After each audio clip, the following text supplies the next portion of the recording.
Right, guys, we are back for another brand new episode from the Fantasy Kickabout. I know we've been away for a few months, but we are back 2022, and I'm joined on this episode by Shane Pollard again.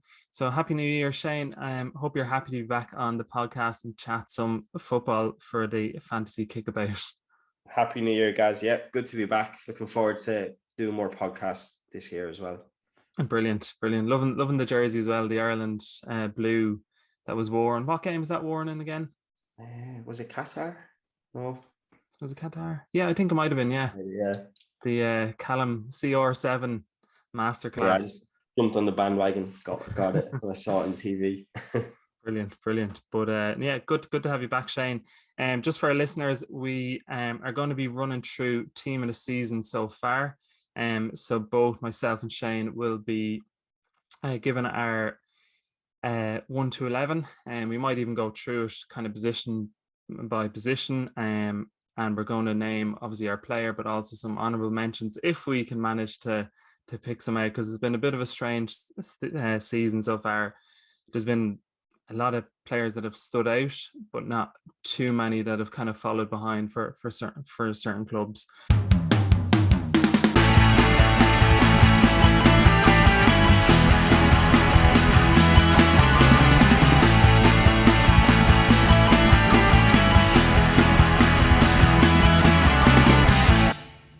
Might as well get the ball rolling, Shane. I'll leave it up to you for the goalkeeper of the season so far. Okay, so I've actually gone for the keeper that I think has made the biggest difference to their team, which is Ramsdale at Arsenal. He's proved me wrong so far, because I really didn't rate him, and I still think there's an element that he might crash and burn over the next few seasons. He kind of reminded me of a bit of a Pickford kind of goalkeeper. He's not the most calming presence, but I think his confidence and his bit of swagger he almost has really actually helped the young Arsenal team at certain stages. So he's the one I think's made the most impact. And then a couple of honourable mentions is Sa at Wolves, just because of their defensive record, but I think the way they play, whoever's in goals is going to have a good record, to be honest. And then the other goalkeeper that really impresses me is Sanchez at Brighton. I really rate him, and I really like the way he plays. I don't know how to help with that. Here are other things you can try. Someone trying to add something in there. That was my Google, yeah. I just like the way he controls the box. You know, he's a presence. He comes out for set pieces, comes out for long throws. He really takes control of the situation. So yeah, he's a keeper I think might actually make a move in the future. Yeah, and I suppose Sanchez kind of came a bit out of nowhere with Brighton, where Matt Ryan was dropped. Sanchez was brought in, and then he was pretty much taking the place of David De Gea and the Spanish squad as well. I'm gonna just throw it out to you, just kind of off piece, if you want to call it. David De Gea, would he? Because I've seen he's been an honourable mention based on his performances for Manchester United. I've heard as well that a lot of United fans saying he's been their player of the season so far. And for me, I think he's been equally as good as he has been disappointing this season for United. I don't know what your opinion is on it, Shane, as a United fan. Yeah, like I think De Gea always looks good because of these saves he makes, and you know, great. But he's not a modern day goalkeeper. He doesn't command his area. He doesn't come off his line. He doesn't help the defense. He puts the defense under a lot of pressure. I think he allows a lot of pressure to be created. So maybe he makes more saves for that reason. He's an amazing shot stopper, but he kind of is putting out the fires he helps create himself. And also with the ball at his feet as well. I think that's a big issue with like watching Man United every week. Us struggling to play out from the back, you know, and progress up the pitch with the players we have. And I know there's other positions lacking, but again, I think he's got a lot of bad qualities as a goalkeeper, unfortunately. Yeah, it's obviously disappointing from a Manchester United perspective, but back to goalkeeper of the season so far, I do have to agree with you on Aaron Ramsdale. Obviously, he came from back-to-back relegations. He came into the Arsenal team or into the Arsenal squad behind Leno. I think a lot of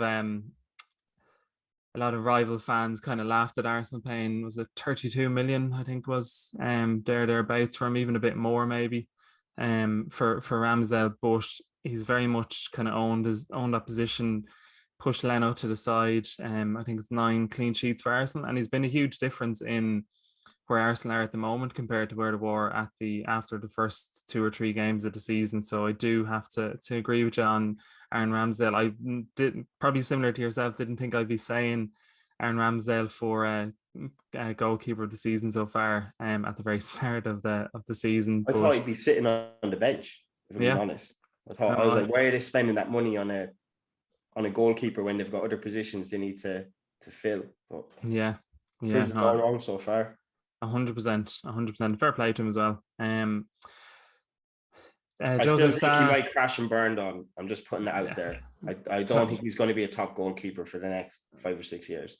Time will tell. But Joseph Sad Wolves as well gets an honourable mention. And I do kind of think you just kind of have to look at Alisson and Ederson,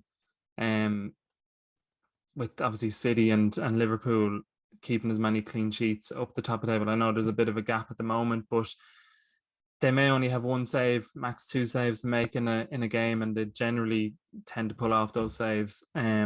So they'd be probably honourable mentions, but Aaron Ramsdale for me as well. So it's good that we agree on the first position, Shane. No debates or arguments there. Might go to right back. I'll give it to you again. So it's quite an easy one. It's obviously Trent. He is. There's nothing that can be said about him that hasn't been said. The only thing I wish people would stop going on about is him as a right back and talking about him as a right back or comparing him to, like a Gary Neville style right back. It doesn't even matter. Like, he needs to be spoken about as a right back. He's just a player who plays on the right hand side of the pitch and creates absolute havoc for the opposition. And that's like, he's just exceptional. He's so good.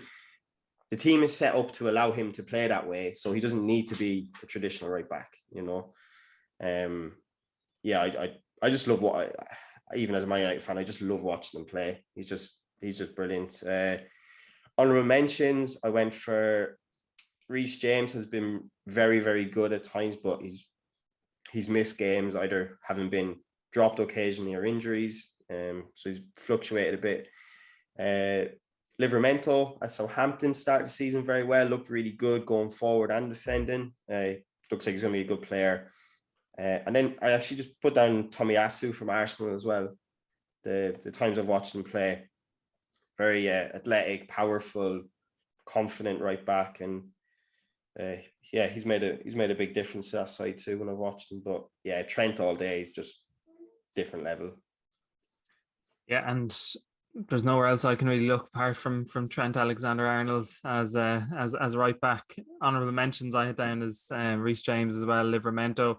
Remember Reece James at the start of the season, obviously he had picked up that suspension for the red card against Liverpool, but I think it was pretty much in every game that he played and he was picking up a goal or an assist.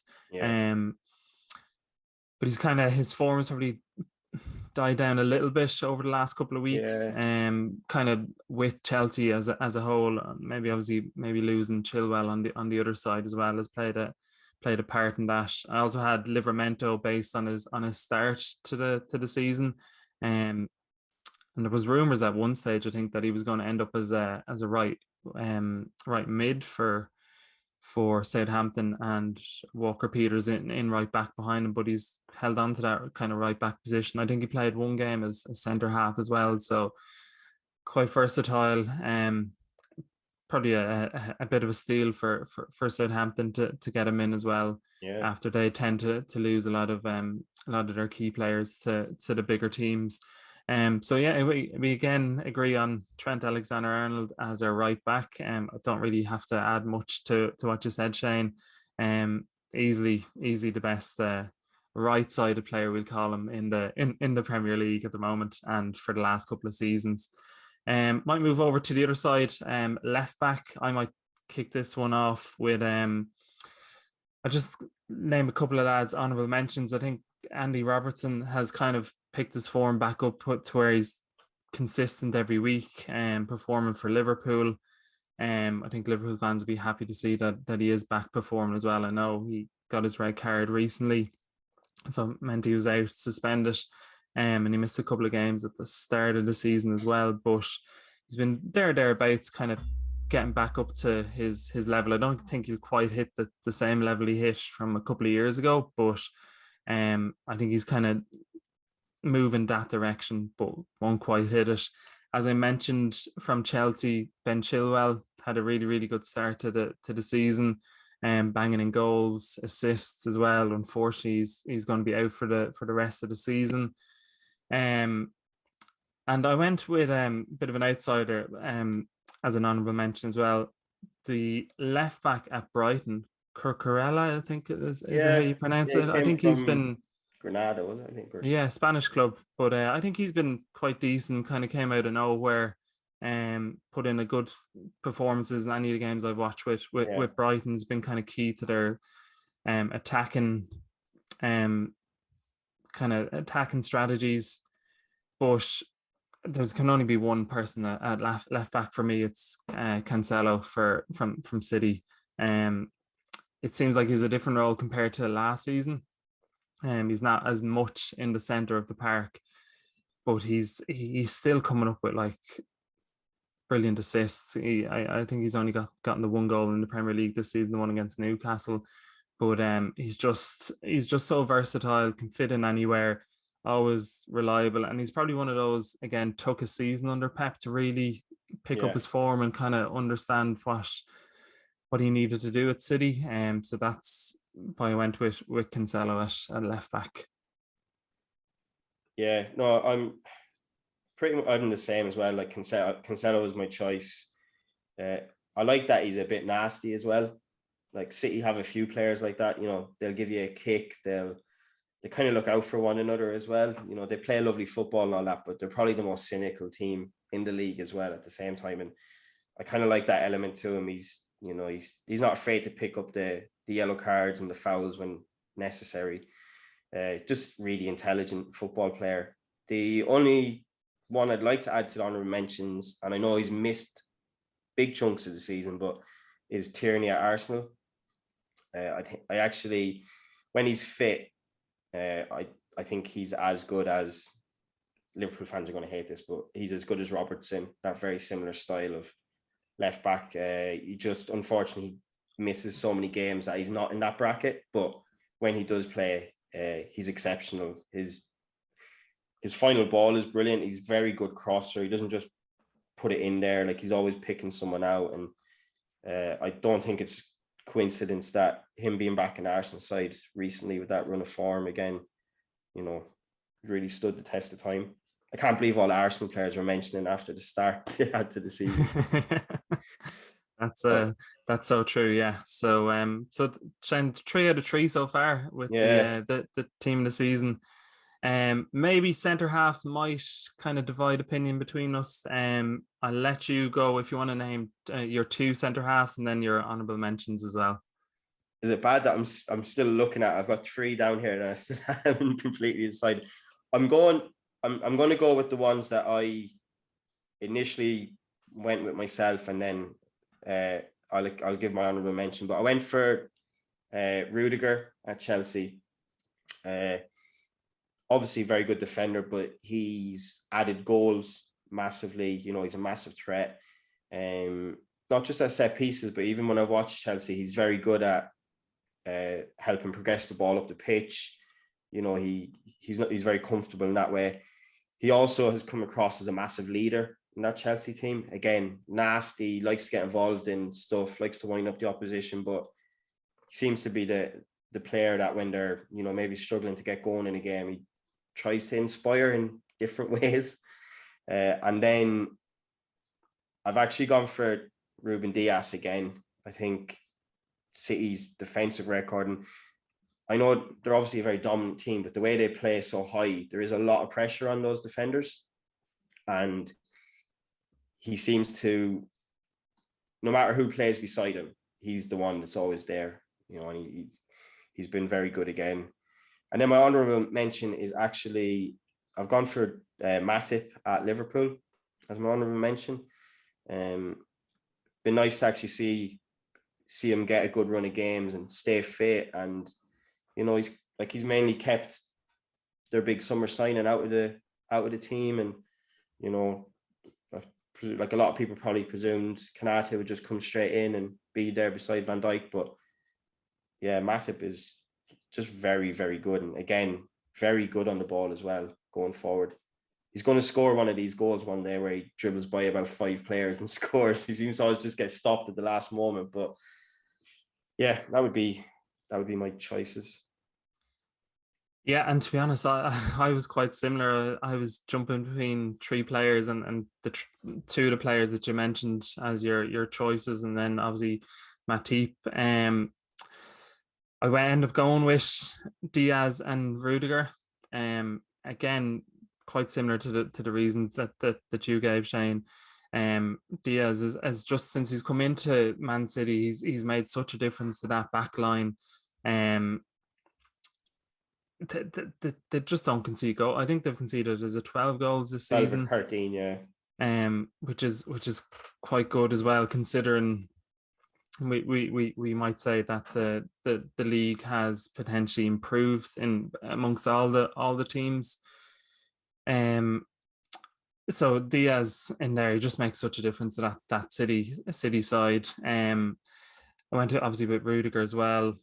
Like you said, he seems to be more of a leader this season for Chelsea. Do you reckon Chelsea should do everything they can to hold on to him with his contract running out? Yeah, for sure. But again, you don't know behind the scenes. He might be looking for something stupid. Like there's talks of him going to Real Madrid, I saw seem to be. And if he's leaving Chelsea for Real Madrid, what's going on at the moment, I'm going to presume it's money motivated.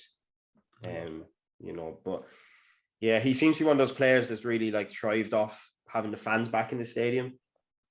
Yeah, they love him and he seems to love them as well. And it's kind of, yeah, he's going to be a massive loss if he leaves. Like, very hard to replace. They've already, like, obviously Thiago Silva is quite like getting quite old, and you know Christensen is good, but is he amazing? Yeah, and he's his coming towards the end of his contract. Yeah, so there's 3 centre halves at Chelsea that may or may not be there in 12 months' time. And as you said, honourable mentions Matip. I think we all seen that. Was it Jamie Carragher had Van Dijk in his team of the season so far? Yeah. And I think a lot of Liverpool lads in our group, in the Fantasy Kickabout group, have agreed that if a Liverpool centre half's going in, it's Matip ahead of Van Dijk. Again, like you said, you might have expected Gomez to nail down that spot. Koundé as well to maybe nail down that spot once he came into Liverpool, but Matip is just, again, seems to be the best suited centre half beside Van Dijk. And his ability, like you said, to come out with the ball and just dribble by players and get to the final third is probably the best in the league. Kind of reminds me a bit of Rio Ferdinand, the way he plays. You know, he seems to do everything at ease and just reads the game really, really well. Like, he's not having to throw in these crazy last ditch tackles or stuff. He just seems in control and quite calm the way he plays in the back. Yeah, and obviously that adds to what Van Dijk is able to do as well, which kind of, he doesn't seem to break too much of a sweat either. No. Throughout 90 minutes. Another honourable mention I put down, believe it or not, an Arsenal player, Gabriel, just again, himself, Ramsdale, Tierney over the last couple of weeks, couple of months, have really transformed that Arsenal side into kind of keeping clean sheets. And if you can keep a clean sheet, obviously you have every opportunity of winning a game of football. So he's probably an honourable mention. But apart from the Diaz, Matip, Rudiger, no one else is really probably getting in ahead of the 3 of them. So far the defensive line, Shane, is all agreed upon between the two of us. That 5 out of 5. Yeah, that's 5 out of 5. Oh yeah, we'll have to We might try and mix it up here. we'll have to Hopefully, get a bit of a might be debate. changing a few players.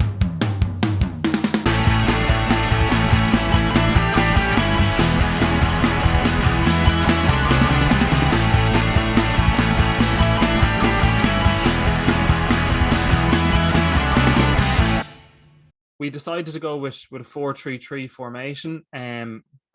So again, Shane, if you want to kick us off for the 3 midfielders you've gone with and your reasons why. Okay, I'll do my honourable mentions first. So I've gone for Højbjerg at Spurs again as an honourable mention. Every time I've seen him play, he's almost their standout player in terms of just he makes the whole team tick. Underrated passer of the ball as well. Very good at linking the defense and the attack. I think, yeah, Spurs have only started to come good recently, but I think he's still been very good for any time I've seen him. Jorginho at Chelsea, I have as another honourable mention. Plays every game, always there. Scored a hell of a lot of penalties this season, but you still have to score them. And then my final honourable mention is Conor Gallagher at Palace. He's really, I suppose, anytime I saw him when he was on loan at West Brom, he was this big bundle of energy, but that seemed to be it.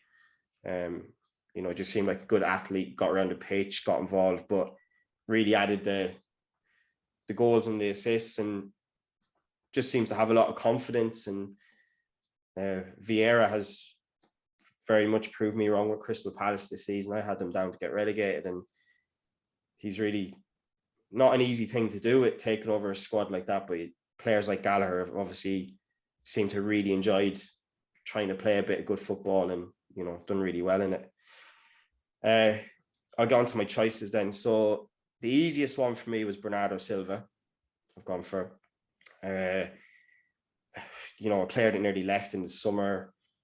A player who's never really been one of Man City's main players. He's always been there. He's always played like a good number of games. He's always kind of slotted in, filled in, quite versatile at where he's played, but he's kind of done the Gundogan of this season and just keeps scoring goals. So yeah, he's been brilliant. I just love how hard he works as well. No matter, even if he doesn't maybe get the goals or assists, you know exactly what you're going to get out of him every game, and that's all you can really ask for a player at times. I've gone for Rodri as well from Man City. He's a player that I was a bit unsure of when he first came, in terms of when I was watching City, I didn't really see how he improved them, or was used to seeing Fernandinho as that, again, a nasty player, broke up play, stopped the counter-attacks, all this stuff. But I think City, with the way they control games now, even more so, Rodri's actually brought them up a level. And he's got a few goals as well this season, which was a cracker of a goal earlier this season as well. So I think him, and again, he's at set pieces. He's good at either end as well, defending and attacking set pieces. He gives them an extra dimension that way. And then my final midfielder is Declan Rice. I've decided now that if I speak to someone about football and they don't think Declan Rice is a good player, that's my barometer whether I think they know about football or not. I'm coming down that hard on it. He's just improved again, even more this season. I think that's what it's hard to respect Rice after what happened with Ireland. We say that every time. But I think what I respect about him most as a player is he seems to go away each season and come back with an element of his game that he's improved. And he was always the good defensive player, but like his level of passing has gone up a level. The way he carries the ball for West Ham, like he very much literally drives the team forward.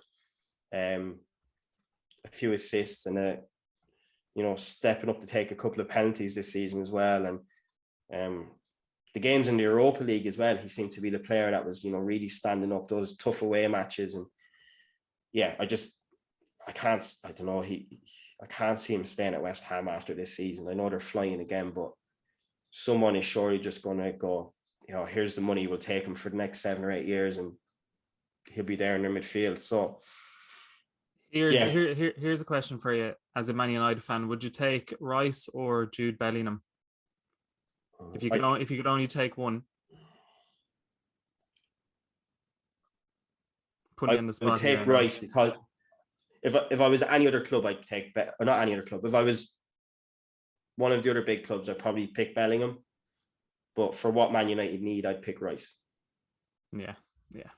And I might as well start with that. Like I went with Declan Rice. I only went with one out of the one holding midfielder, as opposed to you went with obviously Rodri and Rice. I just went with the one. It was kind of a toss up between Rice and Rodri. I just think Rice is probably more important for West Ham than Rodri is for Man City. The fact that, like we were saying, or you were saying, Fernandinho can sit in there and do maybe not as good a job these days, but quite a good job if he's asked to come in for Rodri. Rice, I just think he's similar to yourself, taking his game to the next level this season. He's like, for such a young player, his leadership skills and qualities are amazing. It's something that like United, I think, badly need. But his ability on the ball has improved. His passing has improved. His dribbling with the football as well, to get from, we'll say, the defensive third to the attacking third, seems to come through Declan Rice, just driving with the ball and doing the simple things right. So he's kind of nailed on for my one, just ahead of Rodri. Went with Bernardo Silva as well, similar to yourself. I think it was 2 or 3, maybe 3 seasons ago, where I remember I put him in at one of my teams of the season. He didn't actually get, wasn't selected for the actual official team of the season, but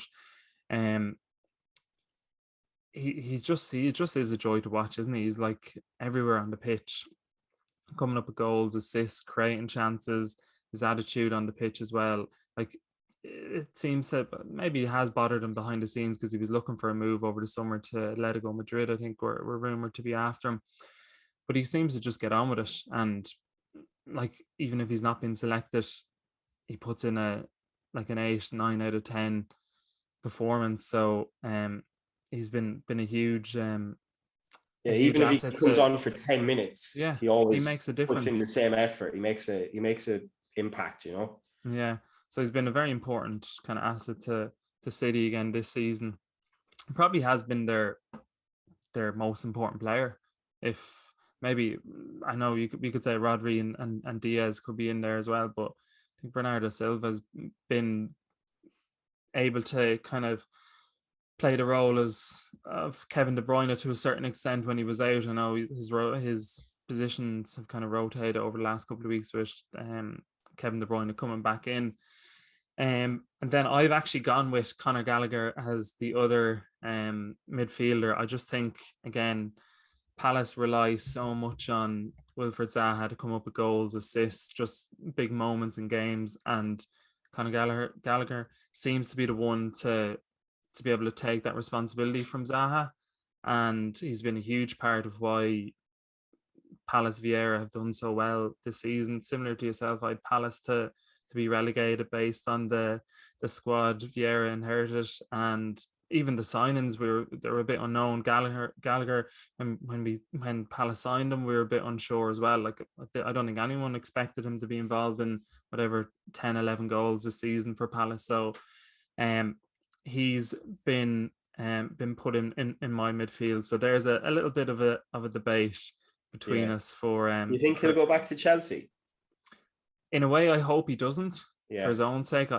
You'd love to see him stay at Palace, or I don't know, move to another Premier League club that he just plays week in, week out and gets to play, which is interesting as well, because he's kind of played obviously in that more attacking role, but at times he's played kind of as a defensive midfielder as well for 1 or 2 games for Palace. But I think Palace really missed him not being in that attacking formation. So yeah, no, in a way I hope he doesn't go back, but you could see why Chelsea would want him back. Yeah.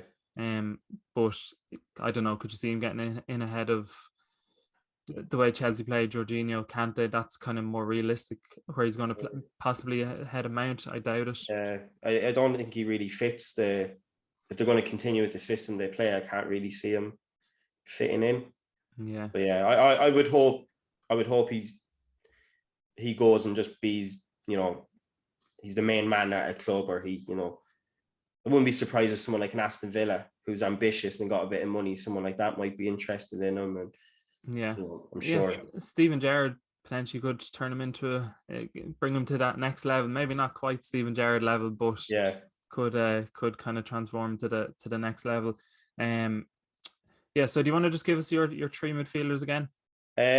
So yeah, Rice, Rodri, and Bernardo. Yeah, and was Rice, Bernardo Silva, and Gallagher for me as well. So Rodri's given Rice a bit more freedom on my team. Yeah. You're using him like Gareth Southgate. I didn't like that. It's coming into the debates between Jamie Carragher and Gary Neville, where they're like, well, where's the balance in the team? Where's the this and that? I went for the two holding so that Cancelo and Trent can just go and do their own thing, Bomb on forward. Well, we'll put, once we have our teams completed, we'll put it up on our social media platforms and let the viewers and the public vote on which team will win. But so far, so good, I think, in terms of teams. I think the front three might cause a little bit more debate than the rest of the team. Maybe you won't, but if you want to maybe start off with your honourable mentions and then name your front three first, Shane.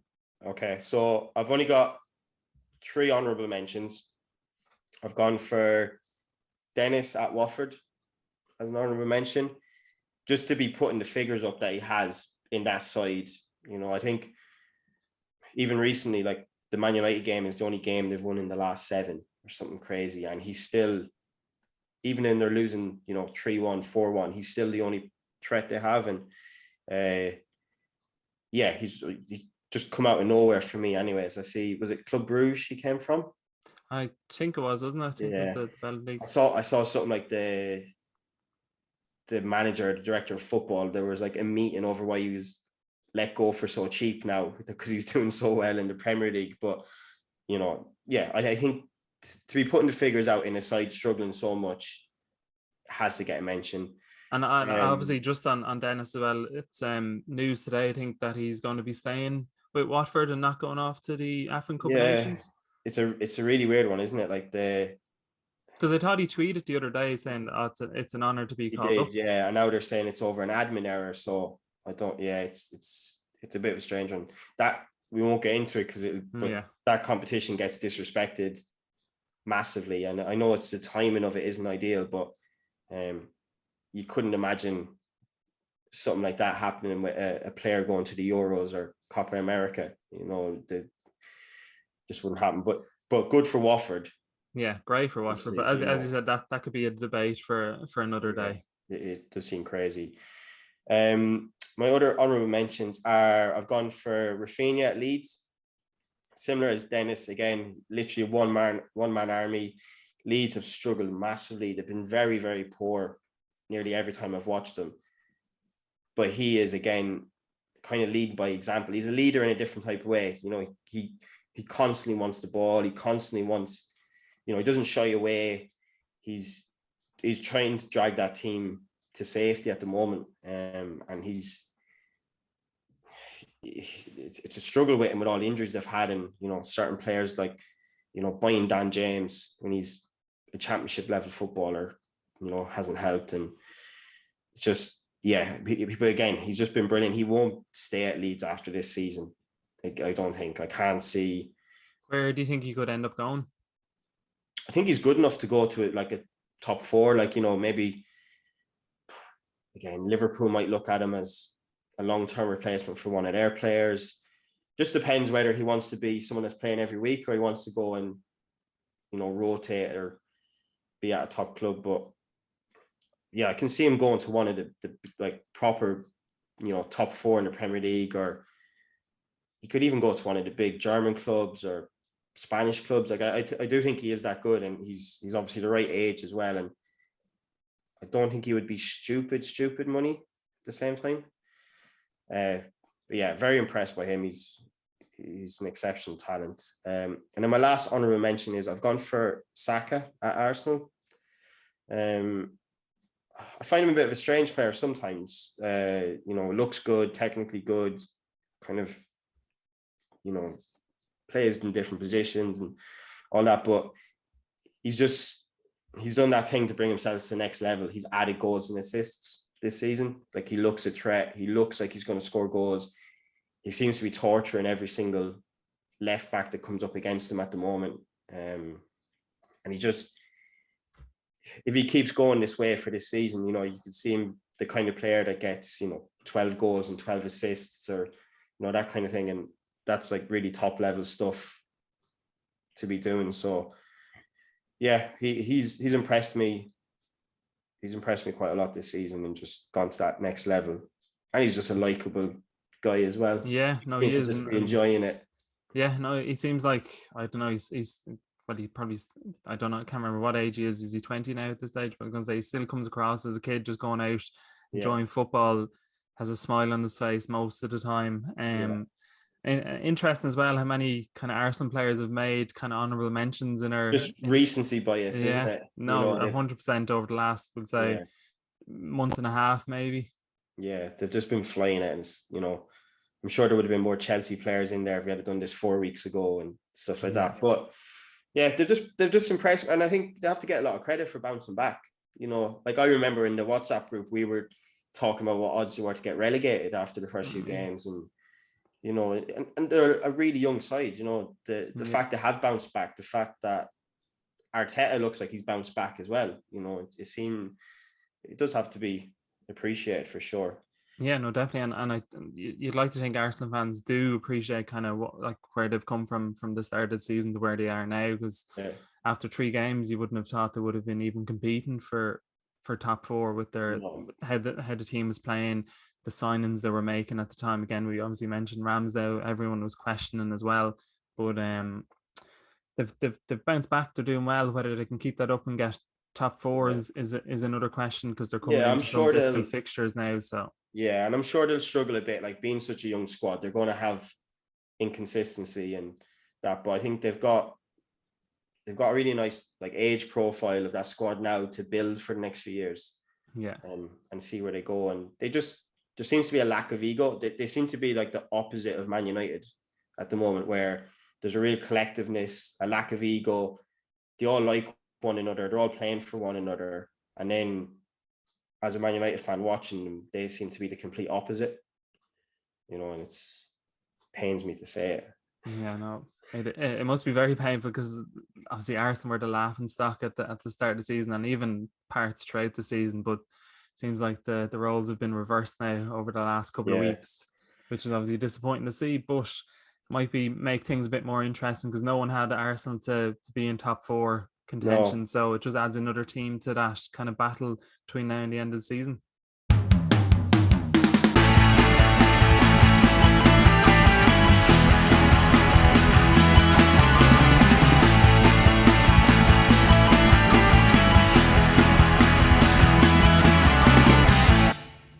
My front 3 picks go then. for it. Right, so we'll get Salah out of the way first. Just exceptional. He's just looked on it this season. He looks sharp. He looks quick. He looks strong. He just, like, physically, he just looks like he's not jaded like he was last season. He's just this crazy. Do you think Salah right now is playing the best he has for Liverpool, or would you have said a couple of seasons ago when he was hitting, was it 32 goals he hit? I'd say I think he's playing better now. I think, like, in the games I've watched him play as well, he's like he was obviously scoring lots of goals then as well, but like he's the top assists as well in the Premier League this season.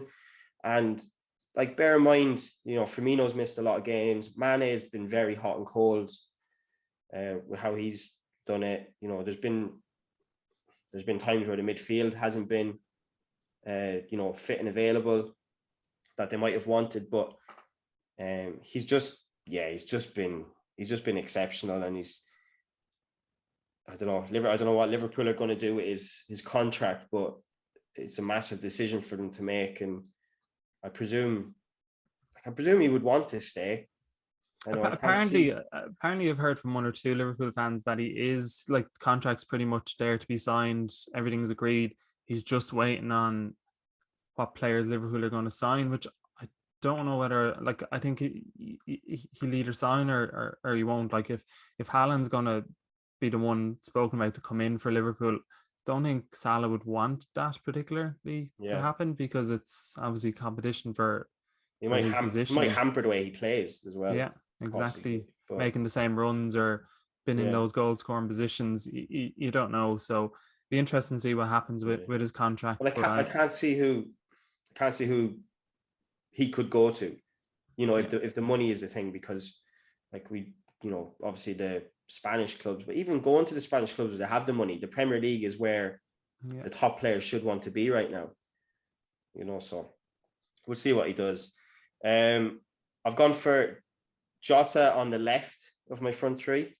Again, I think he deserves a lot of credit. He's come into a side this last couple of seasons that, you know, last season was a struggle for Liverpool, like massively, really struggled, and he's been really, really impressive. He's not the level of a Mane or a Salah when they are on form and firing, but he's been so important for Liverpool, and the moments where they have been missing players or needed to be able to rotate, he's really stood up. And the goals he's added, they do miss Firmino. When Firmino's on form and the way he does accommodate Mane and Salah is great, but the goals Jota has added to the side is a very hard thing to come across. And again, just seems to have a good attitude, seems to have fitted in really well, and he's proved me wrong as well. He was another one that I didn't really understand the signing at the time.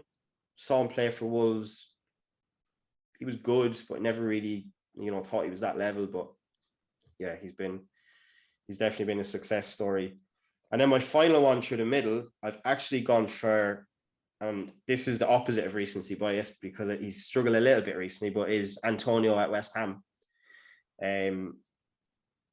Like coming from a right wing back and turning into a striker, and I think West Ham aren't getting enough credit again this season for what they're doing. They're fifth in the league now, I think, is it?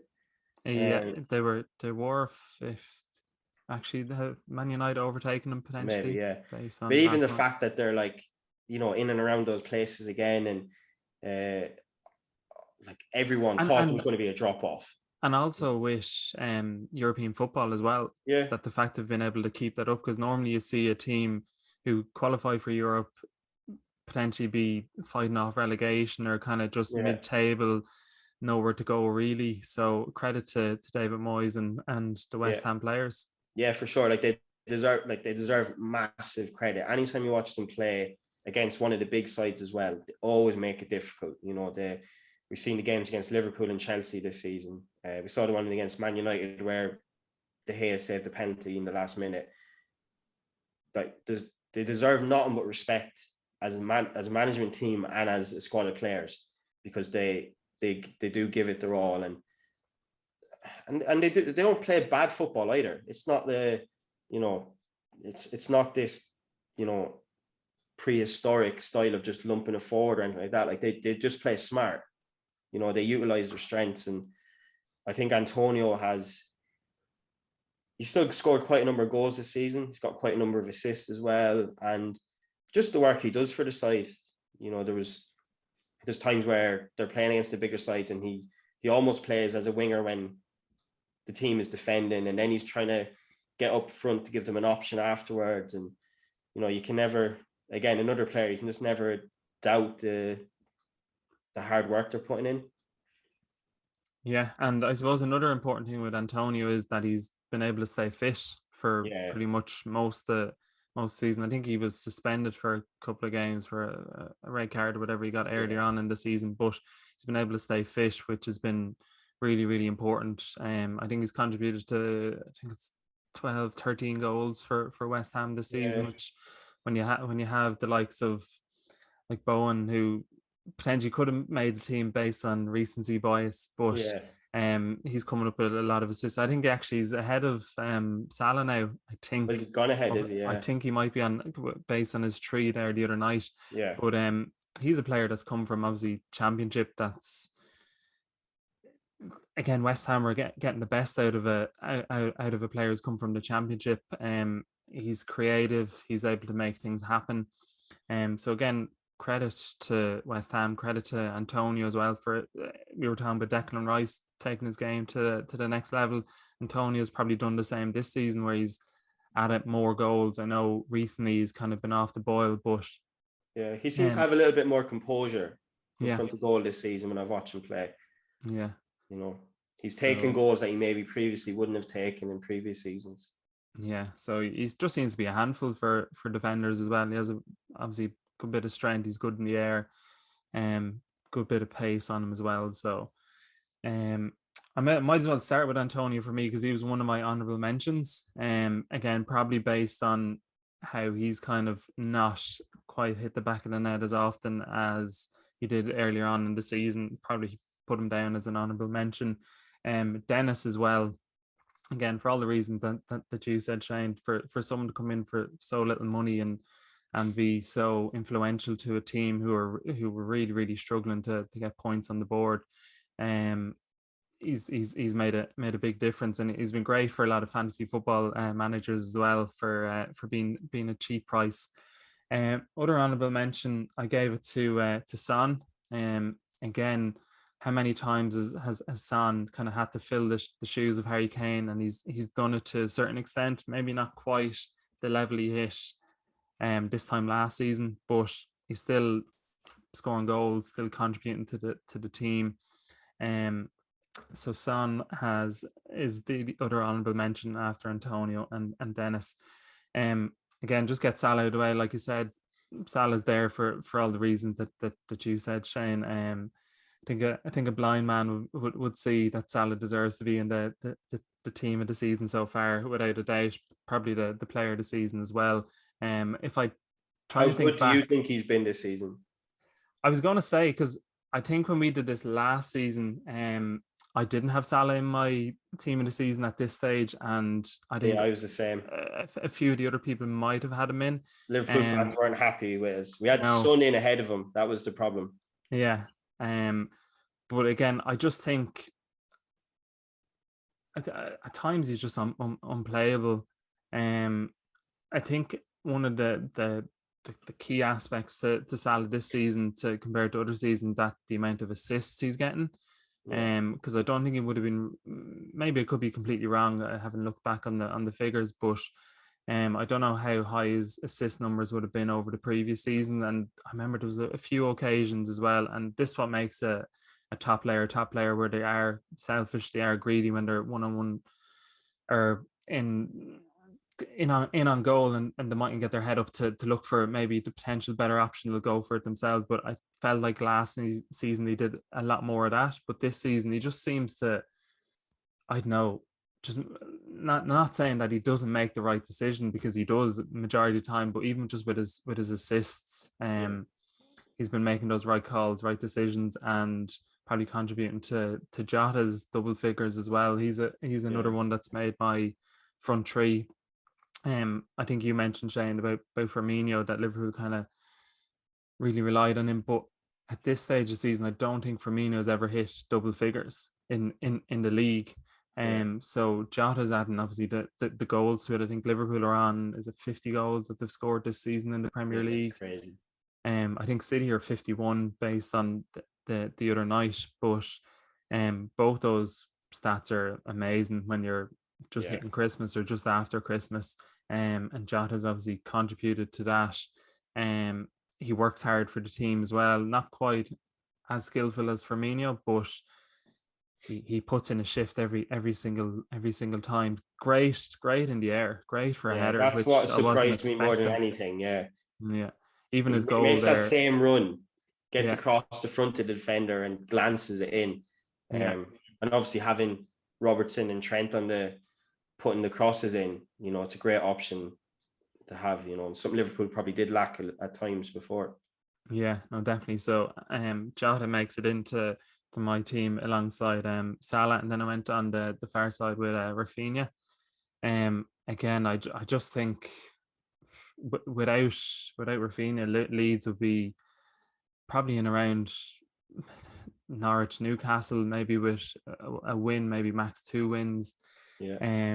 He's just every time you flick on the TV and Leeds are playing, he just excites you as a football fan, Yeah. creating chances, scoring goals. Like you said, he's leading that team in a different way just by his performances on the pitch, and I can definitely see him moving to a different team. I'd love Manchester United. I think he'd maybe he wouldn't do great though. That's the problem. Anyone seems to go to United these days takes a little bit of a step back. But like you said, potentially going to Liverpool if he's willing to be rotated for a season or two until someone's maybe moved on. He might be willing to do that, but I can see him as a sort of player, Brazilian player, wanting to play week in, week out. But I just think he's a joy to watch, and without Rafinha for Leeds would be obviously struggling a hell of a lot more than they are at the moment. So front three for me: Salah, Jota, and Rafinha. So a little bit different to yourself, Shane, with Antonio coming in for you. Yeah.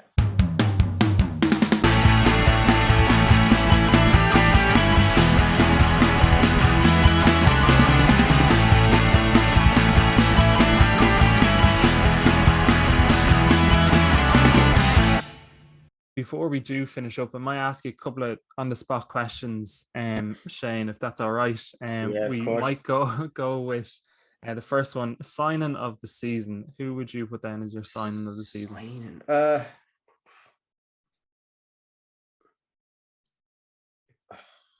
Probably have, I think, Dennis. If you're gonna consider, which I think you should, the price that was paid for him, I think Dennis would be, probably for me would be the signing of the season. And then after that, probably Ramsdale again, just in terms of impact that he's had on the side. I genuinely can't believe I keep talking about Ramsdale. But that would be the two for me. Then I think Dennis, just because I certainly didn't know anything about him. I wasn't paying any attention to him the first couple of weeks of the season, and now you're already thinking, oh, I wonder who he's going to move to next. That's the way it works, isn't it? And he's going to move for probably 30 million or 35 million or whatever it is because he scored, 8 goals. That would be for me. I actually don't think there's been that many standout signings. No, I tend to agree. Like I had Dennis, I had Ramsdale as well, and I had Conor Gallagher.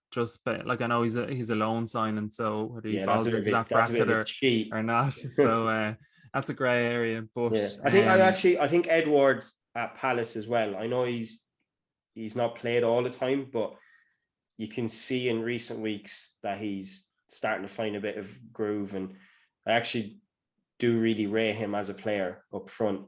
And I think he's still only young. I think he's 22, 23. He's come from the Scottish League, which is obviously a massive step up to come to the Premier League. And he's playing at Palace, which, probably not the easiest team to play up front for still at the moment. So I think he should get a bit of a mention for how well he has done considering all those factors.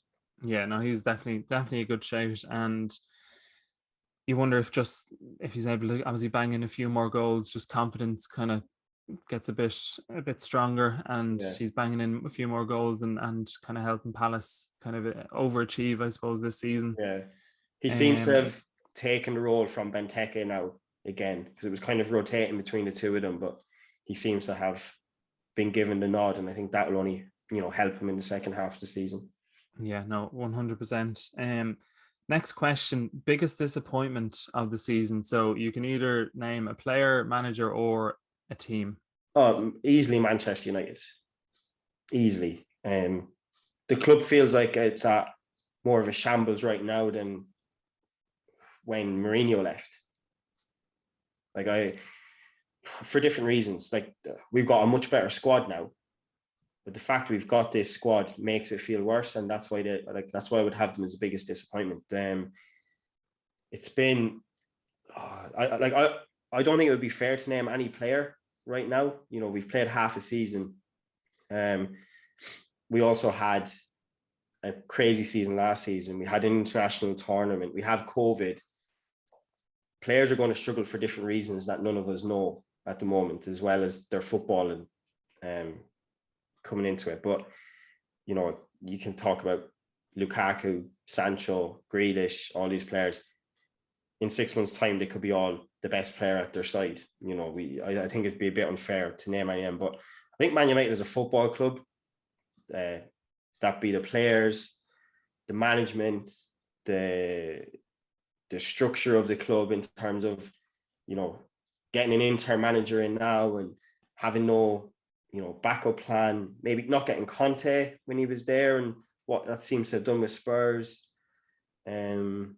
Just on that, Shane, because obviously we haven't had a podcast in a while, and obviously Ole's been sacked since. Ralph Rangnick is the interim manager till the end of the season. What do you make of Ralph's start as Manchester United manager, and were you happy with the interim appointment, or are you happy with kind of how the club are potentially? Like, it almost feels like to me it's a bit of similarities to the Republic of Ireland, how they went about kind of naming when they went naming two managers at the same time. Pretty much one's going to be here for a year, and then someone else is going to take over. I know Manchester United haven't announced who potentially could take over in the summer, but it's up for debate whether that could be Pochettino. Obviously Conte is gone now, whether Ralph Rangnick will be there managing next season. What do you make of it all, kind of the way it was put together? I think, like, at least with the Irish one, whether you agree with it or not, at least there was a plan. So it was strange, but at least there was a plan. The Man United one is so weird. Again, like but again, it's all about how the club's been ran, because they knew for weeks that they were going to not definitely get rid of Solskjaer, but it was, you know, there was at least a very high probability they were going to get rid of Solskjaer.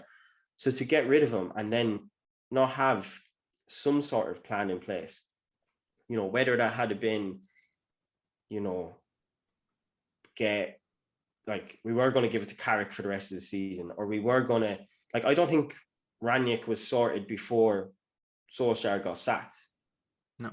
You know, the timeline doesn't make sense. Otherwise, it would have happened quickly. And I just find it really strange that as a club that big and a business, an organization that big, to get rid of the person who's managing it and not having a proper backup plan. Like, that's the main thing that's wrong with this club at the moment, is there's no clear direction with it. And you asked about Rangnick making an impression. No, I don't think so yet, but I don't think it should be expected that he will yet. Conte has at Spurs, you know, but I would rate Conte much higher than Rangnick as a manager right now, you know, who's been managing recently and has had jobs. You know, Rangnick hasn't been managing recently, but look, there's obviously a problem just with this squad in general. This squad is full of ego. It's full of, you know, players who maybe don't want to put in the hard work, players who think that they're better than they are, players who, a lot of them haven't achieved anything, you know, apart from racking up a lot of bad performances. And yeah, I don't know, the club's a shambles at the moment, and I don't think the rest of the season is going to be much better. It's not going to be easy to watch. Kind of, no. I feel like we're kind of back to week in, week out, where we don't really know what type of performances we're actually going to get. I know the initial game, Palace, I think it was, there was a lot of pressing, there was kind of a lot of good things that you wanted to see. And then, like, for the Burnley game, for example, where we started well, second half was just was a nothing game, was boring to watch, nothing was happening. You could say obviously it was 3-1 at that stage, that made a difference, but you just think players are there, they have an opportunity to stamp down their role as a starting player. It's like they don't realize how lucky they are as well. Like, they're at this massive club with there are a lot of really, really good footballers in that squad, and they're just not making the most of the opportunity at all. Like the squad now, yeah, it's got weaknesses, but the squad now and the players there, that squad should be doing really well in all competitions. I'm not saying it should be winning the league or anything like that, but like I predicted United to finish fourth at the start of the season. And that was because of the management more so than the squad for me. And I think, like, unfortunately for Man United and other teams as well, like Klopp and Guardiola are probably by far the two best managers in the world right now. And they've both got really good sides. So they're going to be really hard to catch up with. You know, that's the way it is. But yeah, the club's just a shambles. And I think the lack of leadership, the lack of like good personalities, like all of these things that, you know, kind of are only guessing from the outside, but they just seem to be a shower of dickheads, basically, the squad. Yeah.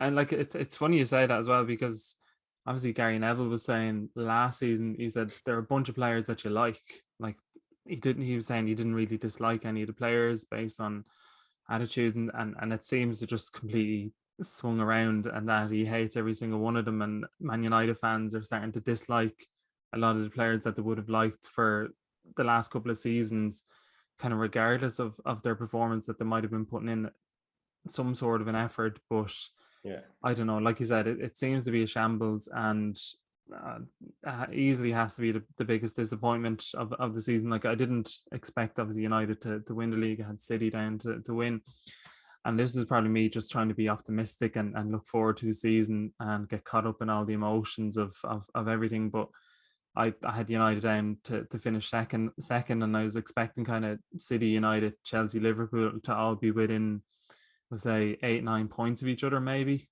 at the start of the season. But like, look how far Man United are off, and obviously there's starting to be a little bit of a gap between City and Chelsea and Liverpool at the moment. I don't think United will get top four this season now. No.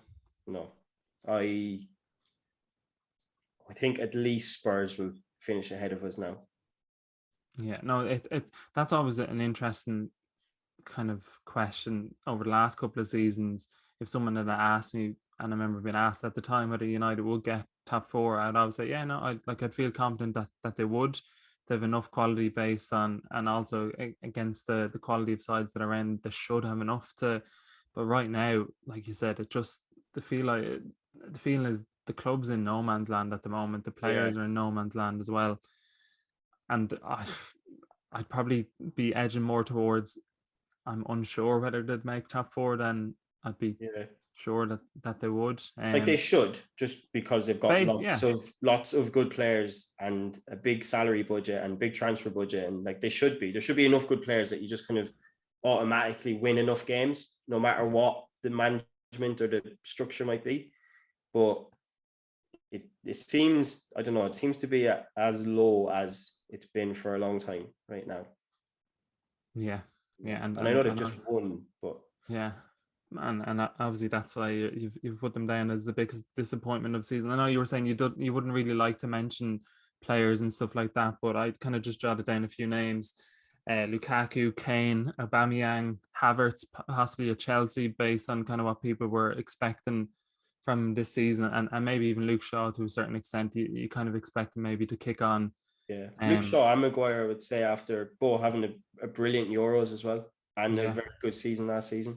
Yeah, I was just trying to be nice to Harry Maguire, to be honest, not put him in that bracket at the moment. So, yeah, would you agree with most of those players, or? Yeah, look, I'm not as much with Lukaku as other people are. I know obviously the last 24 hours has kind of exploded with Lukaku and his comments in his interviews about being unhappy. Is that actually all real? Are they all actual quotes?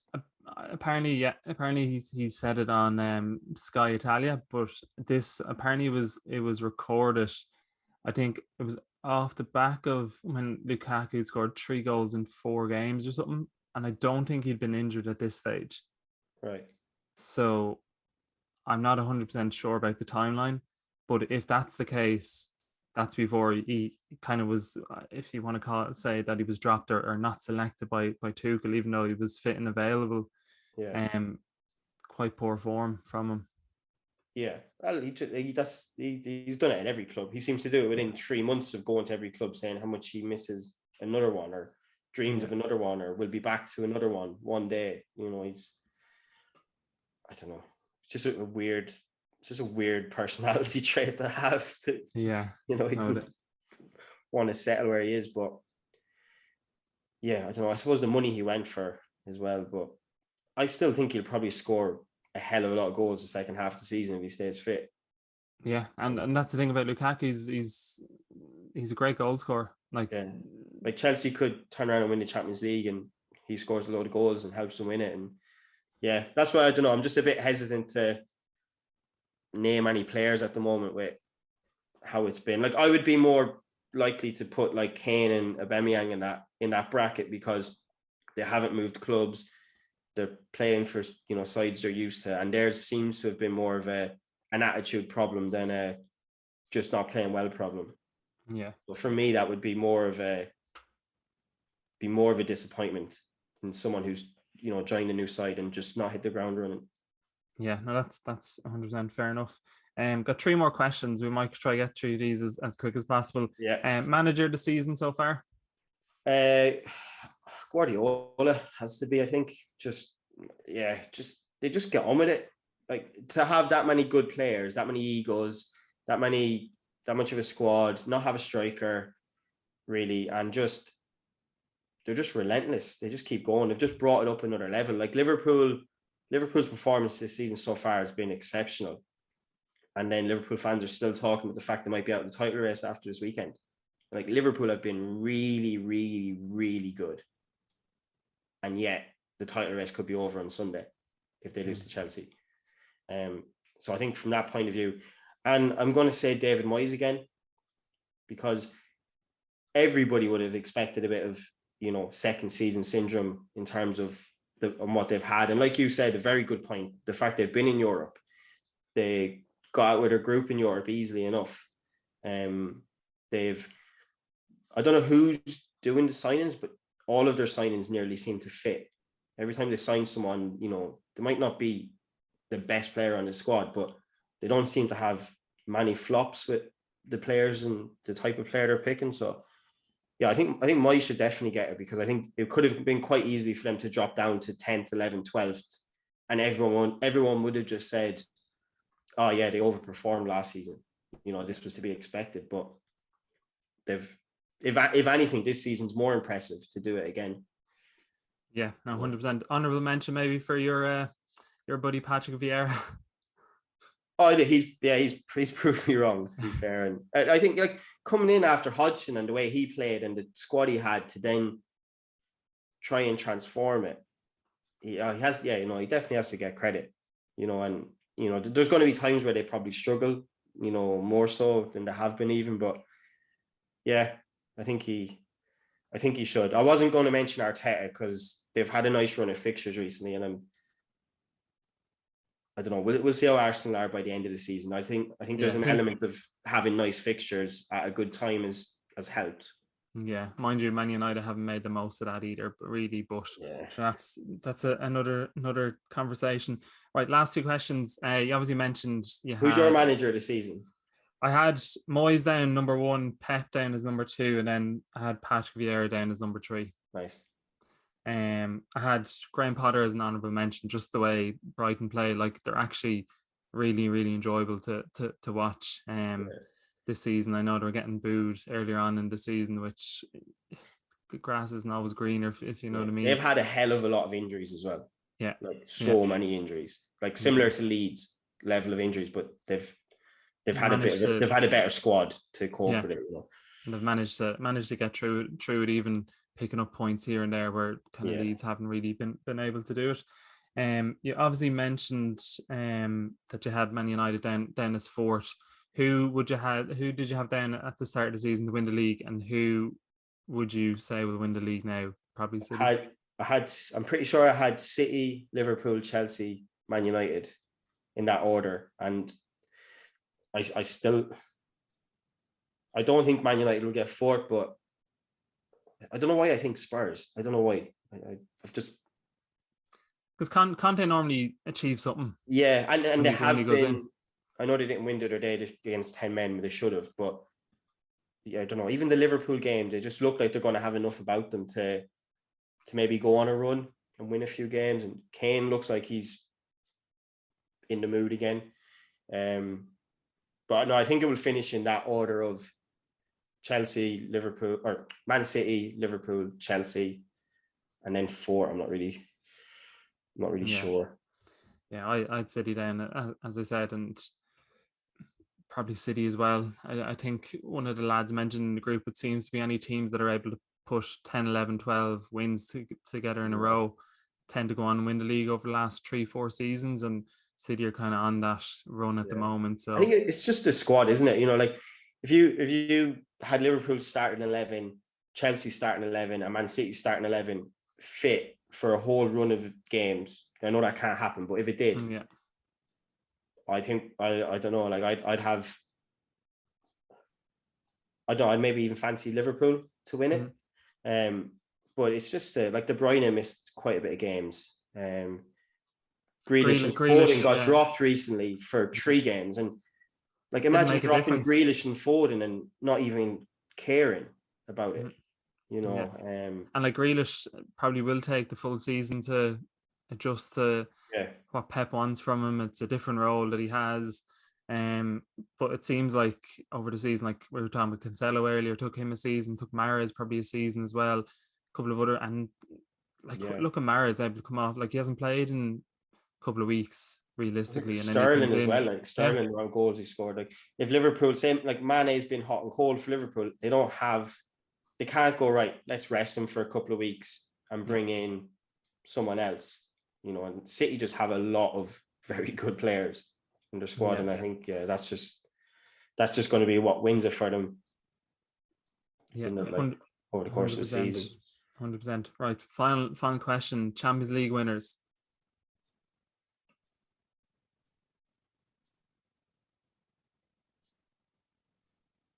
If none of their main players get injured, Liverpool. I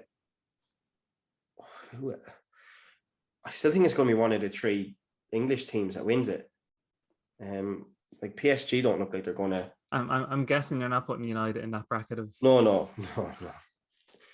United definitely won't win it. I think Liverpool. I'll go for Liverpool. If I had to put my neck on the line, I'll go Liverpool. Yeah, Bayern are obviously always going to be thereabouts. It depends on who did they get in the next, because I'm confused after the draws were done on multiple occasions. So I can't the only really big one is Madrid's PSG.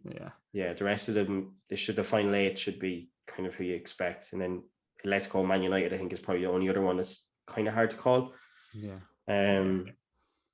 But yeah, I don't know. I think I'd fancy City, Chelsea, or Liverpool against Bayern Munich still.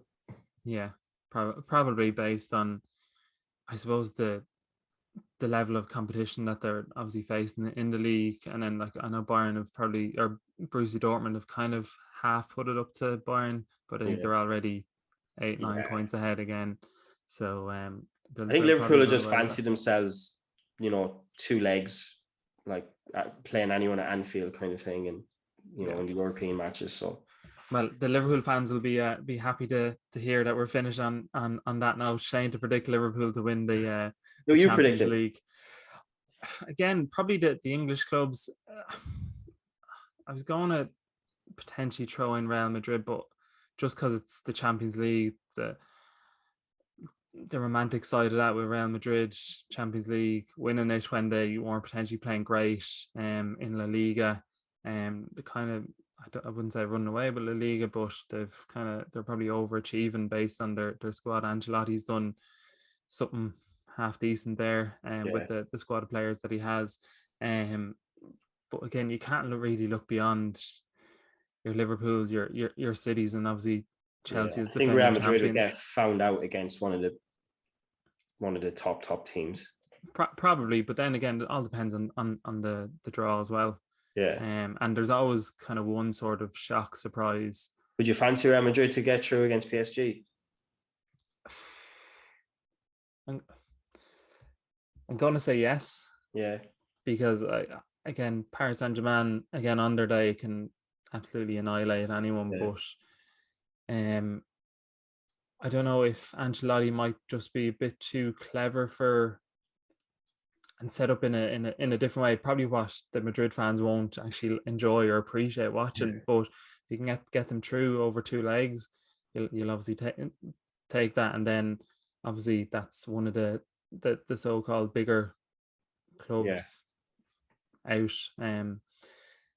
And I think a lot of clubs would fancy playing Real Madrid as opposed to Paris Saint-Germain in the quarterfinals anyway. So possibly, but again, like you said, Shane, three English clubs, it could be a toss-up between any of the three. Kind of, I suppose, want to be optimistic, being like maybe United could, because it's a cup competition. We've been very much relying on Cristiano Ronaldo pulling us out of the bag most of the times with last minute goals or equalizers. So maybe again his love affair with the Champions League could play a part, but realistically probably we mightn't even get by Atletico, so based on our current form. So probably one of the English clubs. Might wrap it up there, Shane. Great to have you back on the podcast.